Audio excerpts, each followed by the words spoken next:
Buenas tardes, bienvenidos a la 14ª y última clase de este curso, Bases Bioquímicas del Sistema Nervioso. Mi nombre es Silvina Vaquero y en el día de hoy voy a estar charlando con ustedes sobre diagnóstico por imágenes.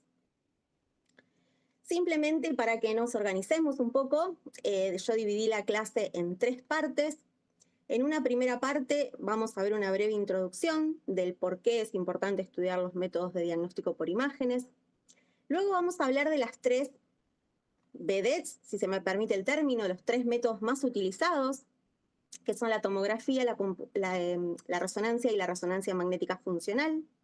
De ellos vamos a ahondar un poco en cómo funcionan y vamos a tratar de conocer un poco más en profundidad, a diferencia de lo que vamos a ver en la segunda parte, donde vamos a hablar de otros métodos de diagnóstico por imágenes para el estudio del sistema nervioso central.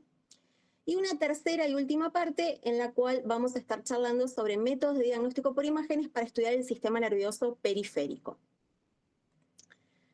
Dicho esto, vamos a comenzar con una breve introducción. Yo en la clase de hoy no voy a hacer mención en ningún momento a la clínica, a los signos o síntomas que presente un paciente, pero no debemos olvidarnos que la clínica siempre es soberana. Cuando nosotros tengamos que estudiar un paciente que tenga alguna afección en el sistema nervioso central, vamos a tener 2 grandes pilares. El primer pilar es el análisis del líquido cefalorraquídeo, cuando estamos hablando de estudios complementarios, por supuesto. En esto no me voy a adentrar en la clase de hoy porque ya lo estudiamos en otra clase del curso. Y el líquido cefalorraquídeo nosotros podemos hacer diferentes análisis, entre los que podemos incluir análisis físicos, químicos, citológicos, microbiológicos, etcétera, y que brindan muchísima información sobre el estado de salud de nuestro paciente. Y después tenemos el otro gran pilar, que son las imágenes, que van a brindar información sobre diferentes cuestiones como la forma, el tamaño, la ubicación de determinadas estructuras, sean estas normales o no, como por ejemplo hemorragias o masas ocupantes, etc. Dicho esto, simplemente como una brevísima introducción, vamos a comenzar con la tomografía computada. Este es un método de diagnóstico por imágenes que no es invasivo, pero bajo ningún punto de vista es inocuo. ¿Por qué? Porque utiliza radiación electromagnética, radiación X, mucha radiación X. Se dice que una tomografía de cráneo va a representar la radiación equivalente a 100 radiografías de cráneo. Entonces, no es invasivo, pero bajo ningún punto de vista es inocuo y vamos a tener que pensar bien antes de indicarle a nuestro paciente la realización de una tomografía por esto que estamos viendo de la radiación. Tiene la ventaja de ser relativamente rápido, ya que un ataque de cráneo demora aproximadamente 10 minutos. Vamos a ver dentro de un ratito que una resonancia lleva 45 minutos, lo cual la convierte en un método que a priori podría ser interesante. Puede requerir contraste, no siempre lo vamos a emplear, pero en el caso de que sea necesario, el elegido generalmente es el iodo. Y cuando queremos evaluar tejidos blandos, y si la comparamos con la resonancia magnética, la tomografía es menos precisa. Por lo tanto, la resonancia en general se dice que es el gol estándar en la evaluación del sistema nervioso central. Hablando de la tomografía, ¿cuáles son las contraindicaciones que tiene? Fundamentalmente el embarazo y la infancia.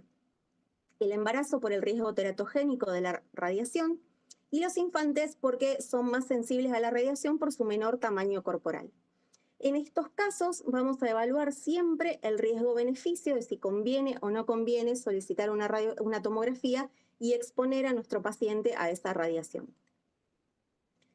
¿Y qué precauciones tenemos que tener antes de indicar una tomografía? Puede haber muchas precauciones. Yo simplemente escribí las 2 que a mí me parecen más representativas o más relevantes, que son la alergia al medio de contraste. Es bastante común que haya personas con alergia al yodo, entonces vamos a tener que testearlo antes para no encontrarnos con que estamos inyectando una sustancia que le produce una reacción de hipersensibilidad muy severa. Y la otra precaución que tenemos que tener es los pacientes que tengan insuficiencia renal. Vamos a tener que, en caso de que decidamos inyectar yodo, vamos a tener que recalcular la dosis dependiendo del clearance de creatinina que este paciente presente. En esta diapositiva les presento dos imágenes. En la imagen de la izquierda vemos un tomógrafo. Por supuesto existen diferentes marcas, diferentes modelos, pero todos funcionan más o menos de la misma manera. Constan de una estructura anular que tiene un orificio y una camilla desplazable donde se va a colocar el paciente. Y esta camilla se va a introducir hasta dejar dentro de esta estructura la parte del paciente que nosotros necesitemos evaluar por tomografía. En este sector hay múltiples sensores y múltiples emisores de radiación que van a atravesar el paciente en diferentes direcciones y van a ser recogidos por los sensores la información proveniente y van a generar, gracias a un software, imágenes parecidas a las que estamos viendo a la derecha. Acá vemos una tomografía de cráneo con diferentes cortes y podemos ver que tienen colores, pero los colores que tienen van del blanco al negro pasando por diferentes escalas de grises. ¿Y cómo se llaman esos colores? Cuando nosotros hablamos de tomografía, los colores se llaman densidades. Y esas densidades están medidas en unidades Hounsfield o UH. Existen 2000 unidades Hounsfield. Van a ir desde más 1000 hasta menos 1000. Cuando nosotros estemos evaluando alguna estructura que tenga unidades Hounsfield positivas, vale decir entre 0 y más 1000, vamos a decir que el tejido en cuestión es hiperdenso y se va a ver en diferentes tonalidades de blanco. Mientras más cercano al más 1000, más blanco va a ser lo que nosotros estemos viendo. Mientras que cuando la densidad se encuentre entre 0 y menos 1000 unidades Hounsfield, vamos a estar hablando de estructuras hipodensas que se van a ver en diferentes tonos de negro o de gris. Acá simplemente a modo de ejemplo, de esquematizar un poquito, les traje algunas densidades asociadas a diferentes estructuras y podemos ver, por ejemplo, que el hueso es hiperdenso, se va a ver blanco, pero tiene una densidad que oscila entre más 100 a más 1000. Como ustedes pueden ver, esa diferencia es una brecha muy grande y esto obedece a los diferentes tipos de tejido óseo que existen. Va a ser más cercano a más 1000 el hueso cortical, mientras que el hueso trabecular va a tener densidades inferiores, más cercanas tal vez a más 100. Luego vamos a encontrar los tejidos blandos. El agua tiene una densidad de 0 unidades Hounsfield, el tejido adiposo, los pulmones tienen densidades negativas, y el aire tiene menos 1000 unidades Hounsfield de densidad. Entonces, dependiendo de estas unidades Hounsfield, vamos a tener los colores en los cuales vamos a ver representadas las imágenes de las tomografías. Dijimos hace un ratito que podía ser necesaria la inyección de contraste y en ese caso el elegido era el iodo. ¿Y cómo es esto? Nosotros vamos a hacer una tomografía previa a la inyección de contraste, luego le vamos a inyectar el contraste al paciente y luego vamos a hacer otra tomografía posterior. Y vamos a ver si hay diferencia de algún tipo o no. Y entonces vamos a hablar de ganancia de densidades. Si no hay ganancia de densidades, si no se produce ninguna modificación tras la inyección del contraste, vamos a decir que no hay reforzamiento, mientras que cuando existan ganancias de densidades, y van a obedecer a diferentes cuadros, a diferentes entidades que escapan a los objetivos de esta clase, vamos a hablar de que sí tiene reforzamiento y este puede ser leve, moderado o intenso. Un concepto muy interesante, muy útil a la hora de hablar de tomografía, es el concepto de ventana, que es una función que viene incorporada en los tomógrafos y que permite agrupar diferentes densidades en un mismo tono de gris. Esto es útil porque cada unidad Hounsfield se asocia a un color. Vale decir, el tomógrafo va a mostrar 2000 tonos y el ojo humano no está preparado para distinguir esos 2000 tonos de la gama del blanco al negro. Por ese motivo es útil el concepto de ventana. Ahora vamos a ver un ejemplo que va a intentar aclararlo un poquito más. Entonces, nosotros cuando hagamos una tomografía vamos a aplicar la selección de ventana, que va a mostrar solo una parte de la información dependiendo de lo que yo necesite estudiar según el cuadro clínico del paciente. Veamos un ejemplo. Supongamos que yo quiero una ventana de 200 unidades Hounsfield que vaya de menos 150 a más 50 UH, porque lo que yo quiero estudiar se encuentra dentro de estas densidades. Entonces, yo lo programo y todo aquello que tenga una densidad mayor a más 50 se va a ver con el mismo tono de blanco. No importa si tiene más 55 o más 1000, no lo vamos a poder discriminar y se va a mostrar todo bien blanco.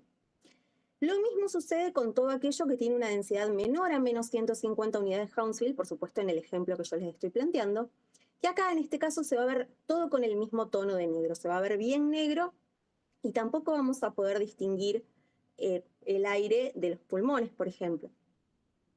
Mientras que todo aquello que tenga densidades que se encuentren entre menos 150 y más 50 unidades Hounsfield van a ocupar el resto de los colores de la escala de esta que yo les decía, de blanco a negro. Esto va a posibilitar que nosotros podamos distinguir mucho mejor las estructuras que queremos estudiar dentro de este rango de menos 150 a más 50 UH. Porque ahora sí el ojo va a poder distinguir esos diferentes colores que antes no era posible porque había mucha más gama de colores distribuidos dentro de todo ese amplio espectro. ¿Y cómo funciona un tomógrafo? Un tomógrafo es un aparato de rayos X. Nosotros dijimos en la primera diapo que utilizaba rayos X. Pero no emplea una placa radiográfica como si lo hacen las radiografías, sino que la placa radiográfica fue sustituida por detectores.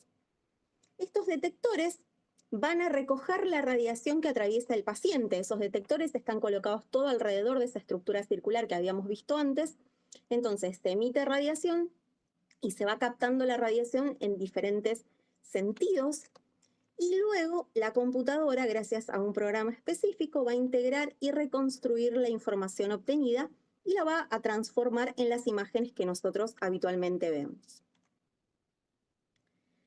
Dejemos de lado la tomografía y pasemos a la resonancia magnética. La resonancia magnética es un estudio que muestra mucha mejor resolución para estudiar estructuras nerviosas, por lo que habíamos visto antes, que estudia muy bien las partes blandas. Y dentro de esas estructuras nerviosas y problemas para el paciente podemos evaluar lesiones espinales, placas de desmielinización, edema cerebral. Un dato interesante es que incluso en estadio subclínico podemos evaluar en resonancia magnética el edema, lesiones inflamatorias y por supuesto la lista continúa. Es un estudio seguro y es indoloro. Emplea un campo magnético y ondas de radio. En este caso no utiliza radiación, pero tiene una gran desventaja que es el tiempo. Una resonancia de cráneo, puede demorar aproximadamente 45 minutos y esto obliga a que en muchos casos sea necesario sedar al paciente porque nosotros tenemos que tener en cuenta que durante esos 45 minutos el paciente debería permanecer inmóvil. Si bien se le colocan tutores para que el paciente no se mueva, es bastante difícil permanecer 45 minutos quieto y además los resonadores tienen la desventaja de que son mucho más anchos, mucho más profundos y algunas personas que tengan claustrofobia pueden sentirse incómodos, entonces suele requerirse el empleo de sedación. Lo mismo que en la tomografía, no siempre, pero puede utilizarse contraste y en este caso el elegido es el gadolínio. ¿Cuáles son las principales contraindicaciones que tiene la resonancia magnética? La colocación o los pacientes que tengan colocados marcapasos, endoprótesis cardíacas, clips ferromagnéticos para aneurismas, etc. Vale decir, elementos metálicos. ¿Por qué? Porque se pueden sobrecalentar o bien desplazarse por el campo magnético que genera el aparato, que genera el resonador. Afortunadamente existen cada vez más opciones aptas para resonadores magnéticos, entonces hay muchas personas que si bien tienen colocados marcapasos o endoprótesis o algún otro instrumento colocado dentro de su organismo, pueden igualmente someterse a una resonancia magnética, por supuesto, siempre esto hay que evaluarlo. Acá les presento las dos opciones de resonadores que existen. En la imagen de la izquierda vemos un resonador tradicional. A simple vista se lo ve bastante parecido al tomógrafo, pero como podemos ver, esta estructura es bastante más profunda, vale decir, entra prácticamente todo el cuerpo de la persona dentro del resonador y también consta de una camilla desplazable, por supuesto, donde se va a colocar el paciente y va a ser introducido dentro de esta estructura. Como les dije antes, hay personas que tienen claustrofobia o tienen alguna sensación incómoda cuando se sienten encerrados. Se han desarrollado estos resonadores abiertos, en el cual esta estructura anular ha sido reemplazada por esta parte del resonador y en este sector se va a colocar el paciente y funciona de la misma manera, digamos, se coloca el paciente y vamos a colocar debajo de esta estructura la parte del cuerpo que nosotros necesitemos analizar. Acá vemos dos imágenes de resonancia magnética del mismo paciente. Y como podemos ver, parece como si una fuese el negativo de la otra, porque tenemos algunos colores que son iguales, pero hay otros colores que están cambiados. Por ejemplo, los ventrículos cerebrales en esta imagen se ven de color negro, mientras que acá se ven de color blanco. Ahora vamos a ver por qué pasa esto y qué información nos brinda. Pero antes, cuando hablamos de los colores de la resonancia magnética, hacemos referencia a las intensidades, y estas diferentes intensidades van a depender de la energía que absorben los núcleos de hidrógeno del organismo. Y las imágenes pueden ser ponderadas. Existen diferentes secuencias, las más utilizadas son T1 y T2, y gracias a la existencia de estas secuencias es que nosotros podemos ver las imágenes como las veíamos recién, como si una fuese el negativo de la otra. Acá volvemos a ver la misma imagen que les mostraba y les presento un cuadro donde les marqué con color magenta aquellas estructuras que se van a modificar dependiendo de la secuencia en la cual nosotros estemos analizando al paciente. Entonces, por ejemplo, veamos el agua, que en este caso puede estar representado por el líquido cefalorraquídeo, pero también por la presencia de un edema, que habíamos visto que incluso en estadio subclínico nos informaba la presencia de edema en una resonancia.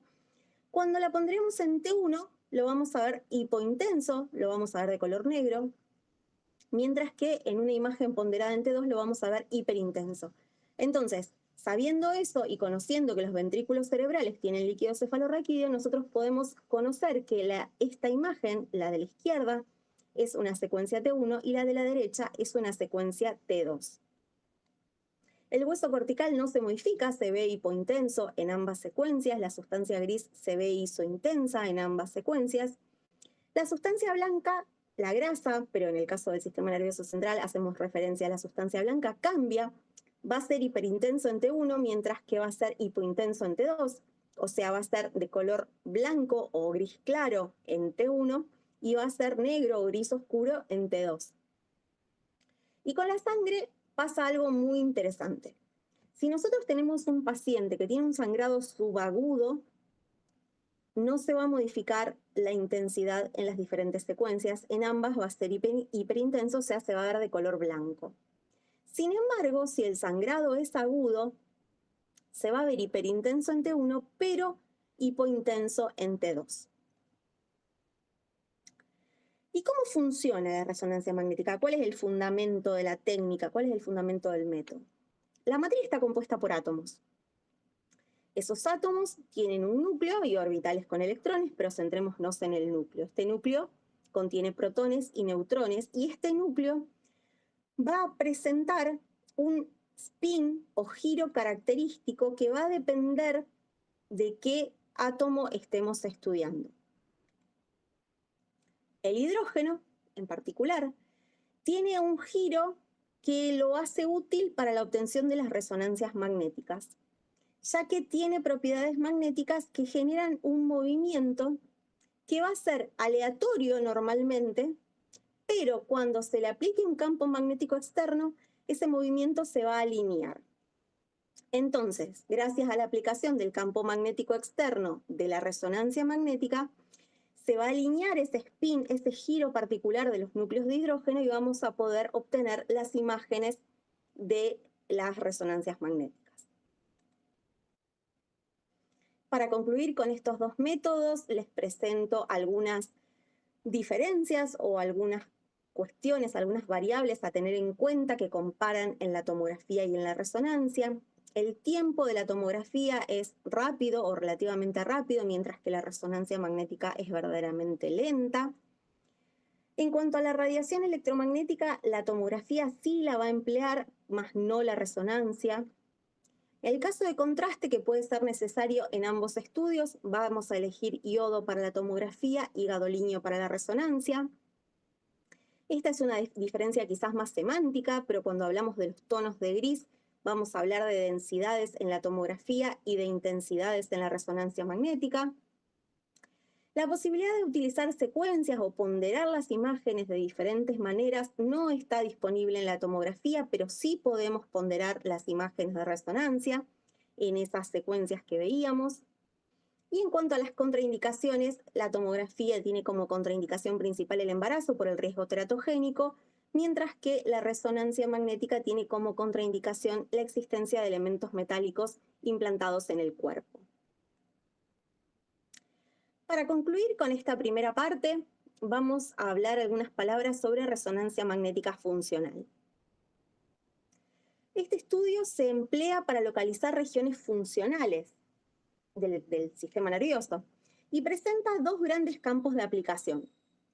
Uno de esos campos es la investigación básica de los procesos cognitivos y la otra es la distinción de la funcionalidad de regiones cerebrales específicas.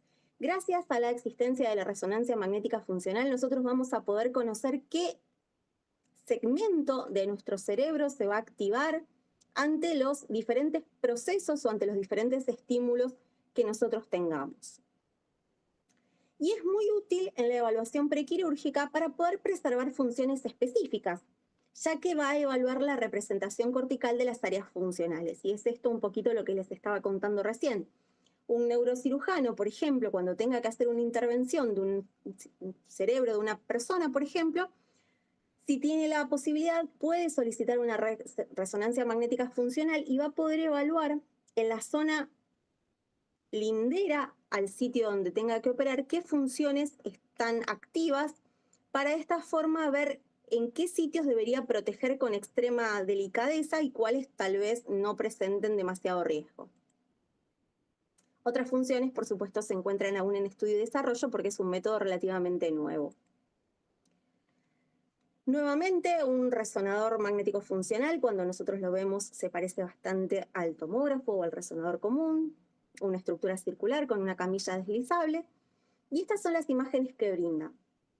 Por ejemplo, acá está pintado en color verde en la primera imagen, dice mano izquierda, y esto quiere decir que cuando el paciente hace algo con la mano izquierda o se la estimula a la mano izquierda, se van a activar estos sectores del cerebro. Pasa lo propio con la mano derecha en este sector pintado de anaranjado, con el pie derecho, y así uno puede ir creando las imágenes del mapa de cómo está estructurado el cerebro de cada persona y el cerebro en general. Las imágenes de resonancia magnética funcional se van a basar en la premisa de que al producirse algún proceso mental, las neuronas requieren una mayor cantidad de energía. Y esta energía, como sabemos, termina proviniendo de la sangre que está cargada de hemoglobina. Ante la demanda energética, se aumenta la demanda local de oxígeno y entonces vamos a poder estudiar la hemoglobina que va a tener propiedades magnéticas que dependen de su unión con el oxígeno. Y de esta manera, cuando la hemoglobina esté unida al oxígeno, vamos a decir que es una hemoglobina diamagnética que va a producir una débil repulsión ante un campo magnético, mientras que la hemoglobina que no tiene oxígeno se va a denominar paramagnética y va a presentar una susceptibilidad magnética positiva, vale decir, es atraída hacia un campo magnético. Gracias a esta repulsión o atracción de la hemoglobina unida al oxígeno por el campo magnético es que se van a ir generando las diferentes imágenes o los diferentes estímulos que van a ser captados por sensores y luego van a ser transformados en imágenes que después nosotros vamos a poder analizar. Vayamos ahora a conocer algunos otros métodos de diagnósticos por imágenes para estudiar el sistema nervioso central, quizá no ya hablando puramente del encéfalo o de la médula en sí, sino algunas estructuras que pueden estar vinculadas. Por ejemplo, la radiografía simple.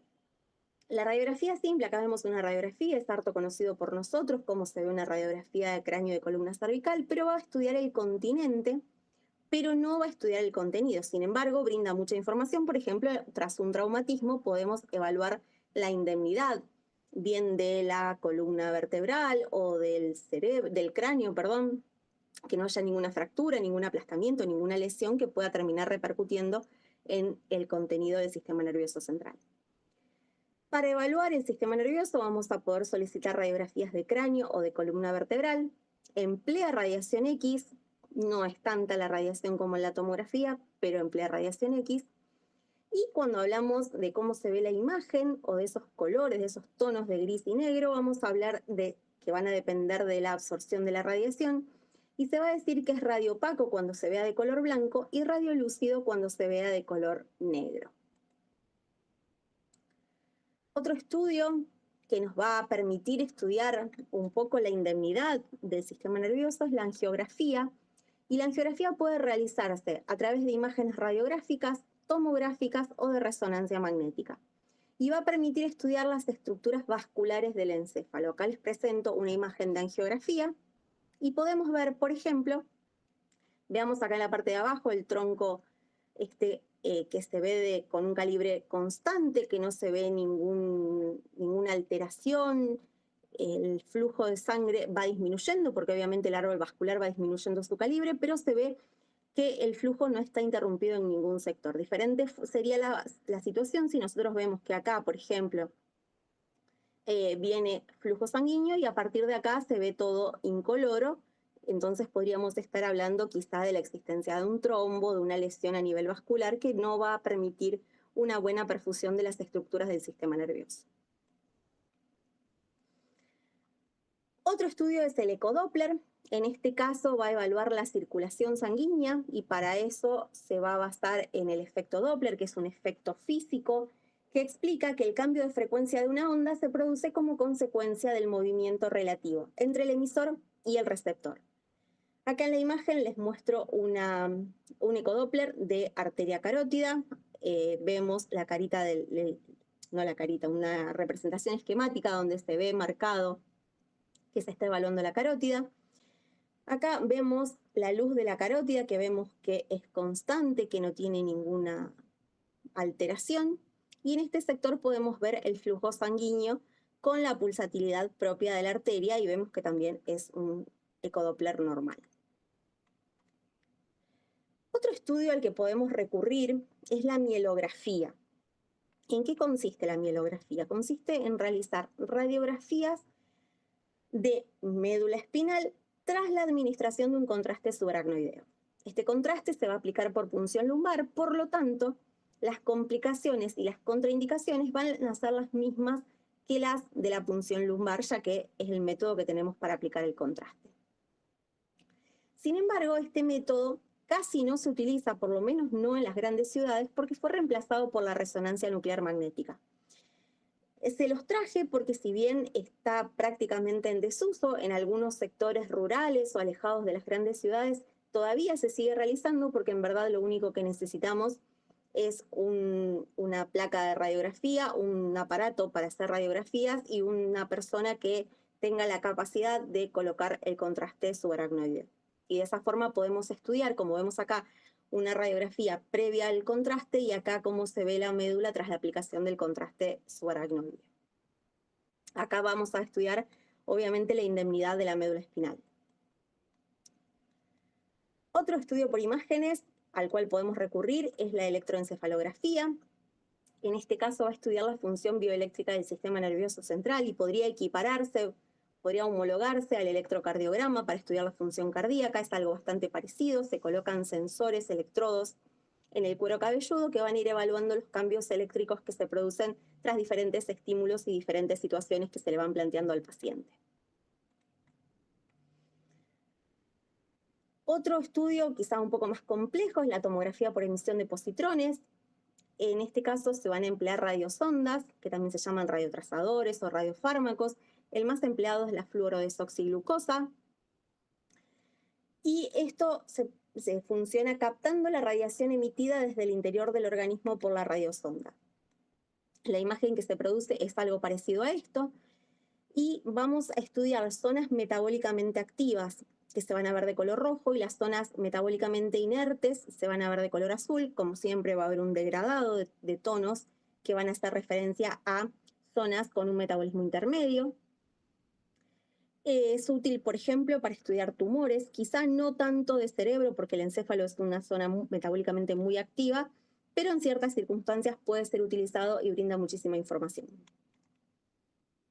Otro estudio es el SPECT, que valora la perfusión del sistema nervioso mediante la realización de imágenes tomográficas y también va a requerir de fármacos radiotrazadores y se van a producir imágenes parecidas a estas. Cuando la zona sea muy perfundida se van a producir imágenes de color rojo o anaranjado bien fuerte, mientras que zonas menos perfundidas se van a mostrar de color verde o azul. Y para ir concluyendo con la clase de hoy, vamos a ver algunos métodos de diagnóstico por imágenes para estudiar el sistema nervioso periférico. Cuando nosotros decimos estudiar el sistema nervioso, pareciera que lo único que tenemos que estudiar es el sistema nervioso central. Sin embargo, no debemos olvidarnos que hay múltiples patologías que pueden afectar al sistema nervioso periférico y que las imágenes muchas veces ayudan a brindar información para diagnosticar a nuestro paciente. Uno de los estudios que podemos realizar es la electromiografía. En este caso consiste en el registro de la actividad eléctrica del músculo mientras se contrae y en reposo. Acá les presento un trazado del músculo contraído y del músculo en reposo y va a permitir diagnosticar las causas de debilidad neuromuscular. Existen múltiples, por supuesto, pero las podemos agrupar en tres grandes grupos. Causas de origen nervioso, de origen muscular o de origen a nivel de la unión neuromuscular.